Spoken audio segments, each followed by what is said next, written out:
আসসালামু আলাইকুম। Hi everyone.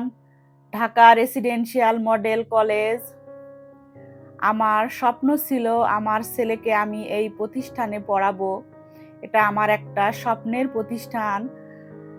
আমি মনে করি আমার মতো আরো অনেকেরই স্বপ্নের প্রতিষ্ঠান Dhaka residential model school and college. অনেক মায়েরাই স্বপ্ন দেখে এই স্কুল অ্যান্ড কলেজে ছেলেকে পড়ানোর জন্য।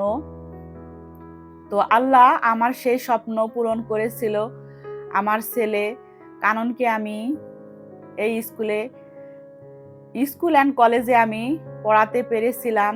আল্লাহ সেই তৌফিক দান করেছিল। এই জন্য আল্লাহর কাছে লাখো কোটি শুকরিয়া। তো স্কুলের মধ্যে যখন ঢুকলাম, ঢুকে আমার তো সেই পুরাতন স্মৃতি মনে পড়ে গেল যে কত এসেছি এই স্কুলে, আর কত যে বসে থেকেছি, কত ভাবিদের সাথে আড্ডা, কত বান্ধবী হলো। তো অনেক স্মৃতি আসলে মনে পড়ছিল।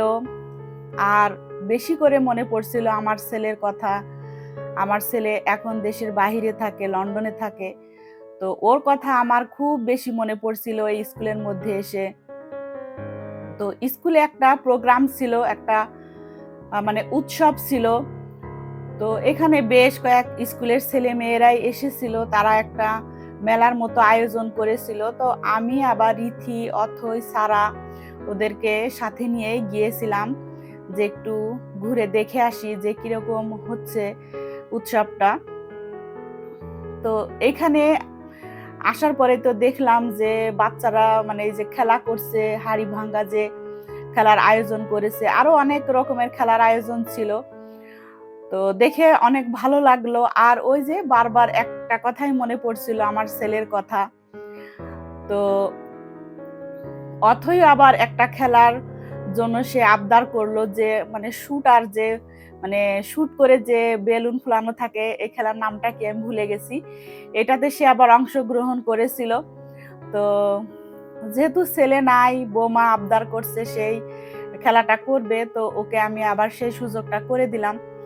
তো দুঃখের বিষয় সে বেলুন একটাও ফাটাতে পারে নাই। তারপরে এইখানে আরো অনেক খাবারেরও আয়োজন ছিল। যেহেতু অনেক বাচ্চারা এসেছিল, তো তাদের জন্য খাবারের আয়োজন ছিল।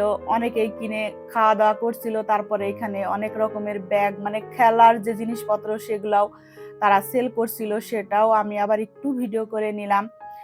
তারপরে তো যে রেসিডেন্সিয়ালের ভিতরে যে এরকম মাঠ কতগুলা আছে, অনেকগুলাই মাঠ আছে। আর এই মাঠের যে বাচ্চারা যে খেলা করে, তো ওই যে খেলার দৃশ্য দেখে আমার ছেলের কথাই আমার শুধু বারবার মনে পড়ছিল যে ওর যখন ছুটি হয়ে যেত, ও এরকম খেলা করতো, ফুটবল খেলা করতো, আর আমি এই গাছের নিচেই বসে থাকতাম। এখন যে গার্জিয়ান গুলো বসে আছে, আমিও ঠিক এইভাবে বসে অপেক্ষা করতাম যে কখন খেলা শেষ হবে আর আমার ছেলে আসবে, আমি বাসায় যাব।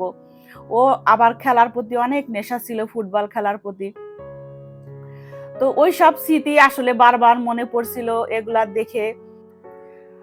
অডিটোরিয়ামের সামনে আবার অনেক বাচ্চারাই এই যে এখানে সব একসাথে মিলিত হয়েছে, তারা তাদের যে প্রোগ্রাম ছিল সেটার মানে অ্যারেঞ্জমেন্ট করছিল তারা। আর পাশেই ছিল অভিভাবকদের বসার জায়গা করেছে। এখন মানে এবার আমি ঢুকে দেখলাম যে তারা পার্মানেন্ট ভাবে গার্জিয়ানদের বসার এত সুন্দর প্লেস করেছে।